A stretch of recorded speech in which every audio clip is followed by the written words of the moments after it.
So today on Sports Footspot, we're taking a close look at the 1984 NHL Draft and how it applies to the Montreal Canadiens and their future Stanley Cup and playoff success.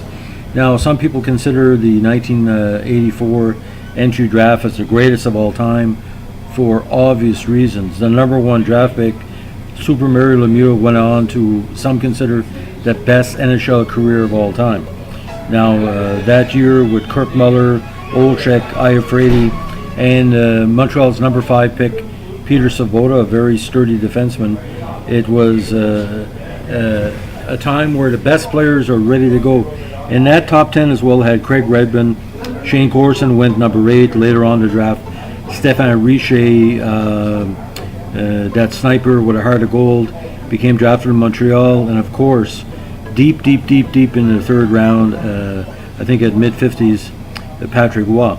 Now, what's really ironic about this, it was in Montreal where the draft occurred. Peter Svoboda, who recently defected from Czechoslovakia, was provided by the Montreal Canadiens on site to prove they could take the smallish but very good defenseman. But what's pretty weird about this, if you look all the way down the draft, you know, Kevin Hatcher, Craig Billington, Scott Mellamy, a great amount of players.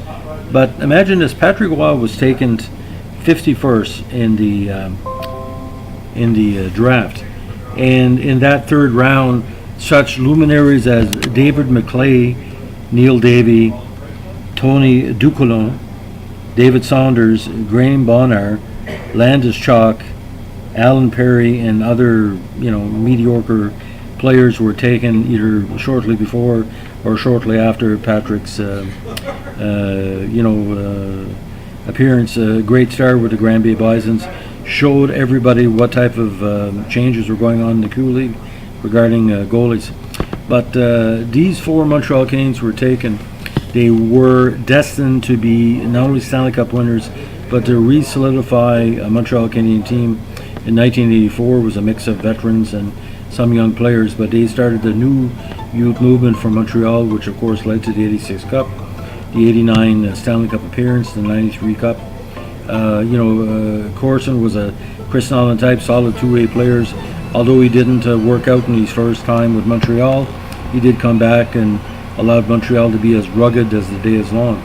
Now, my only downside of the draft, I don't think Kirk Muller, and I love him to death, should have been taken that high as number 2.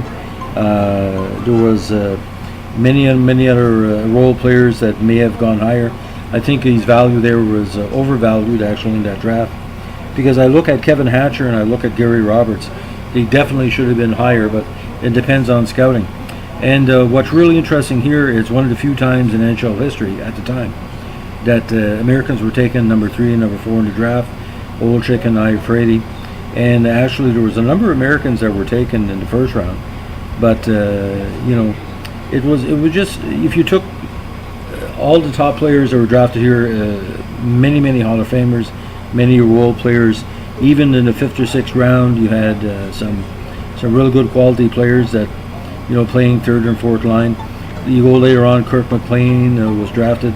For the Slimer fans, of course, Fabian Joseph, who had a great career with the Canadian Olympic team and also in the minors. And, if you look down, but the biggest one, of course, which is kind of a regret, Lucky Luke Robitaille was taken 71st overall, which my good friend Steve Ewart basically still scratches his head about. So overall, the 84 draft, great for the Montreal Canadiens, great for the league.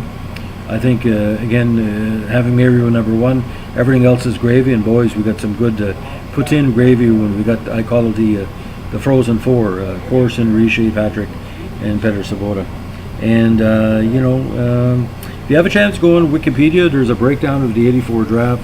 Also the breakdown on, there were some rumors that Pittsburgh tanked it at the tail end of the 83-84 season to get Marion. I think they did, but Montreal had built up a lot of draft picks there because some of the veterans being traded, and it really paid off in the 84 draft. So anyway, on this wet and freezing rain Friday morning in Meductic, we're taping again live at Cummings Brothers. We thank the staff and supporters here so much, and as we like to say, in Canterbury home office.